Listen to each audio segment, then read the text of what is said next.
Hi, I'm Brittany Haley, also known as Keep Austin Blonde from Austin, Texas.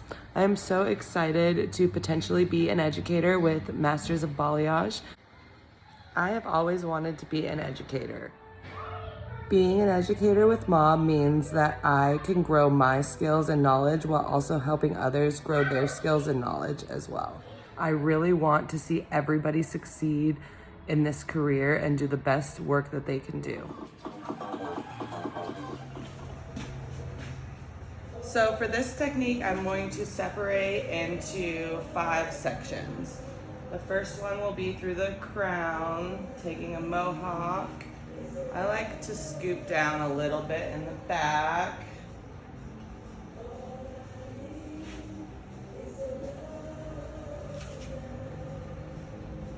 And get like a semicircle shape.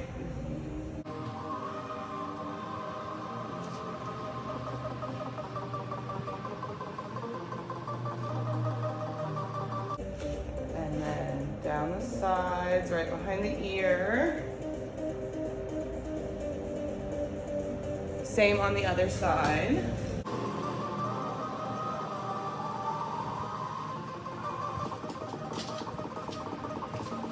Clip those out of the way. So this will be my first section.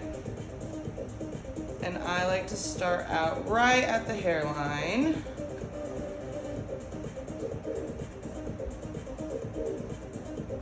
Pulling all this down. So the first thing I'm gonna do are the hairline highlights or baby lights.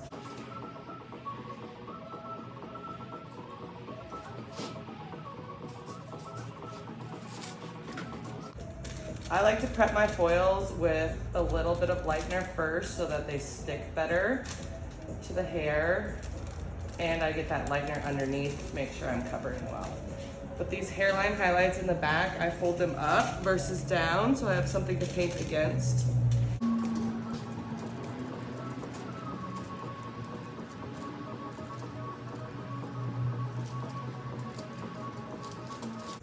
Leaving the ends out because they're already blonde and fragile.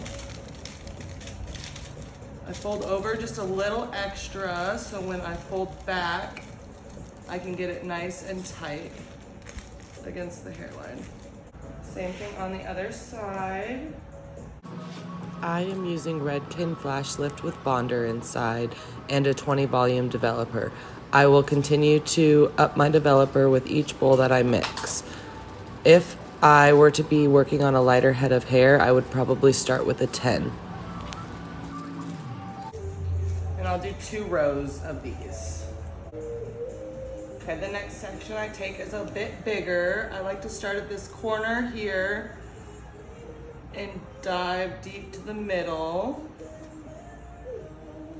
A lot thicker of a section. Same thing with the opposite side, all the way towards the middle. I like to hold it up, make sure both sides are even. I'm gonna do a long tease, starting at the ends, pushing up, take it out, push it up. Nice and tight. And I love my balayage board. It's got teeth that helps keep the tease backwards. Nice and tight. I start in the middle, blend down, and then I like to do corners first and go up. Same with this corner, making a V shape, and then I feather just a little bit at the top for blending. Feather through the V, leaving her ends out again. Because I like to fold vertical. The board seems to help with the folding a lot. It just kind of does it for me. Drop it out, section. Do the next side the same way. So now I'm going straight across in the back, taking out this triangle. So I have this big piece back here.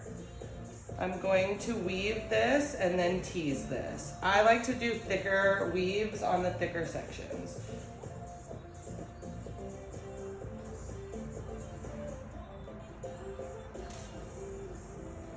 And then again, tease, tease, tease. If I don't feel like it's enough, then I will do it again and see if I can get any more. Get it under, push that tease back. I like to get it nice and tight.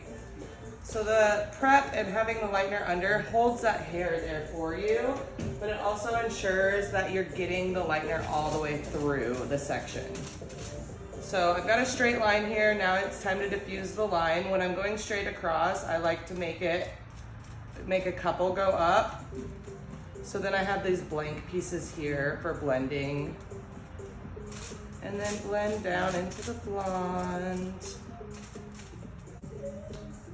So now I'm gonna go from this corner back, another large section, same on this side, the corner back.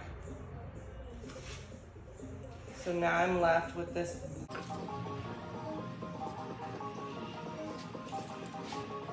I'm gonna weave this section again.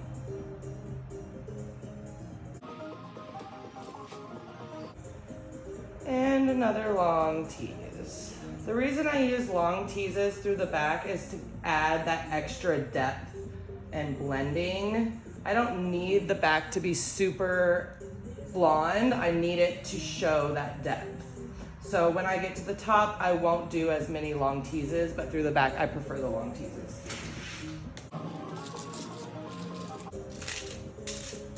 Same thing on the other side. So with this section, I like to go straight across here, giving me another triangle section. So the weaves themselves are a little bit thinner. And I'm gonna tease. So here, I'm just gonna feather up on both sides. I do not want a line right here, so that's why I'm not going straight down. Just kind of feathering it up and in, feathering it into the blonde. Tease. So this is why the circle comes in handy in the back. I'm gonna have a longer piece of depth here and here than I am right in the middle. You can see how tight I am to the scalp here, and it's further away here. And blend. Now we're gonna move to the side. So we're gonna do the hairline highlights again. I like to take out this tiny little section first. Just barely any hair. And I clip this up and back because I'm gonna work backwards again.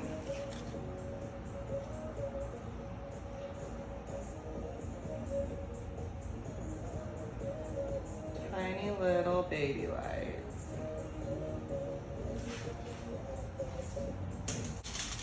When the sections are this thin, it's not necessary to prep the highlight. Sometimes I won't, especially on the sides, because then it gets harder for me. But getting nice and tight, feathering into the blonde, leave the ends. I like to put the foil again, overlap it, so that as I fold back on to the foil. And one more. This next one's gonna be a lot thicker. Same thing we did back here, taking big triangles. I'm gonna go from the corner to the corner. I'm going to do a teasy slice on this one because I want to build the blonde in the front. So I'm taking this whole section and teasing it.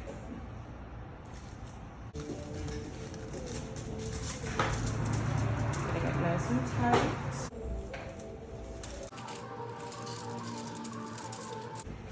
And I want to keep a lot of depth here, so I'm going to keep this one further away from the scalp.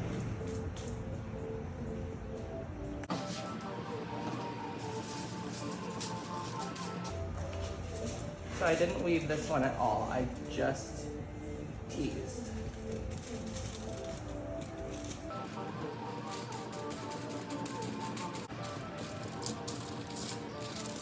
And then I'm gonna do the exact same thing on the other side.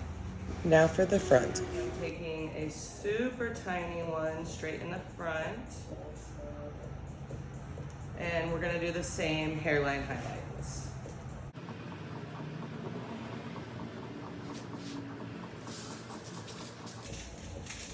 So for my money piece, the first one is a baby light.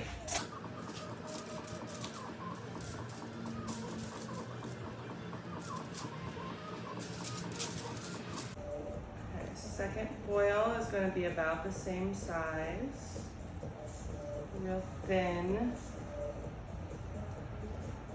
I'm going to leave this one as a slice.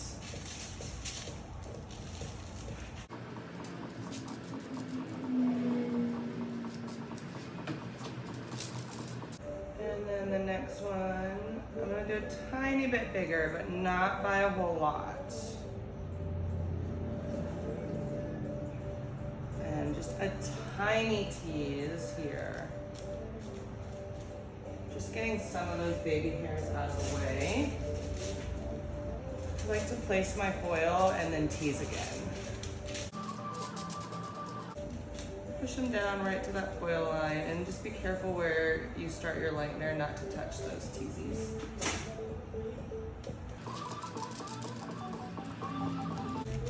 So that just pulls it away from the root just a slight bit so that you're not solid.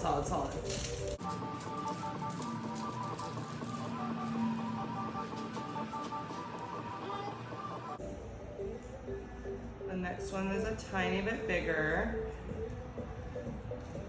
Here's where I'm gonna start my air touch. So the air touch gets you really close to the root, but also gives you a beautiful blend. I like to hold my hair up, low.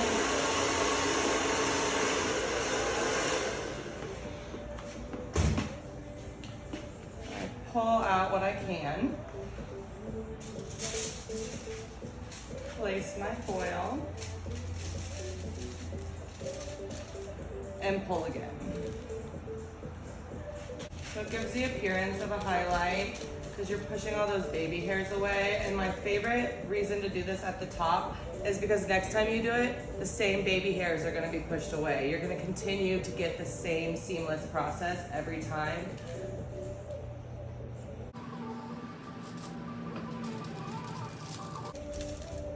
I like to pull them one more time just to make sure before I flip. Beautiful. I'm gonna do probably 2 or 3 more before I leave a space in between, separating the money piece and the rest of the top.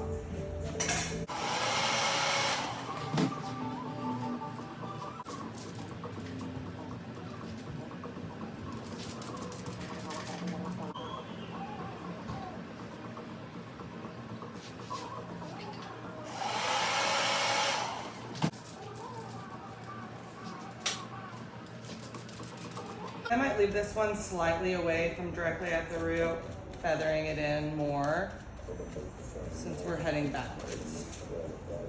So you can see a little bit of space. So the next section I'm going to take is going to be a pretty thick section. I want to leave that space in between the money piece and the rest of the mohawk.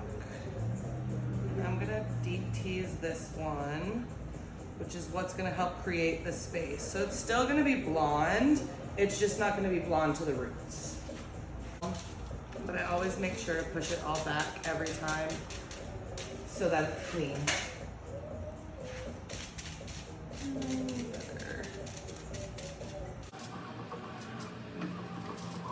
So the next one I'm gonna want to be a little tighter.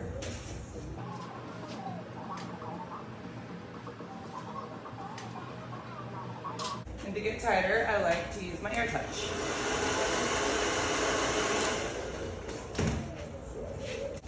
So this one, since it's a tiny bit thicker than the front, is gonna create that ribbon effect. Because it is a slice, I'm not weaving it. The only thing coming out are the baby hairs. but I am gonna get kind of tight to the root because I want her to feel fresh and I want her to keep. I'm going to take another thicker section and I want some extra depth in here, so instead of taking a slice, I'm gonna weave. And then tease, because I want it to stay further from the root.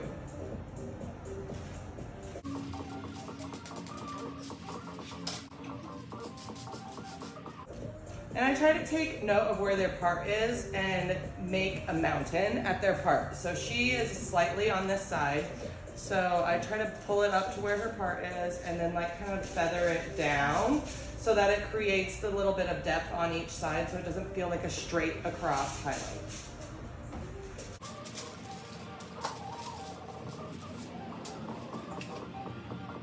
Since we're still closer to the front of the head than the back, I'm gonna do another air touch.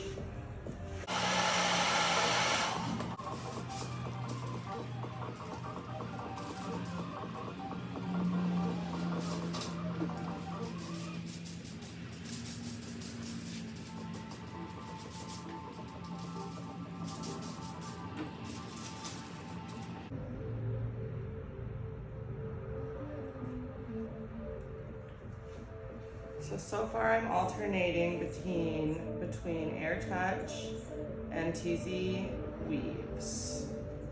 From here back, I'm only going to do teasy weaves because as it falls over the back of the head, A, you don't need as much blonde, and B, you really need a good blend. And when you start doing slices in the back, you are going to end up with lines.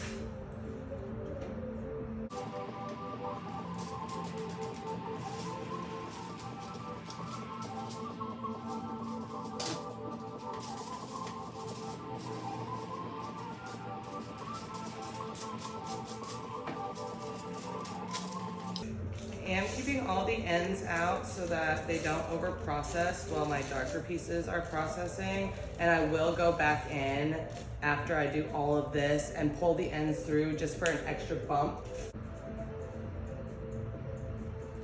So I'm going to do another weave and tease, and I'm going to finish the back this way.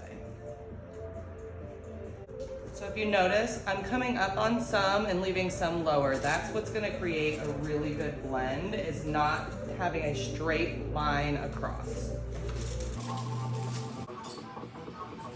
I will continue to use this method throughout the last few sections. This foliage board will save your life.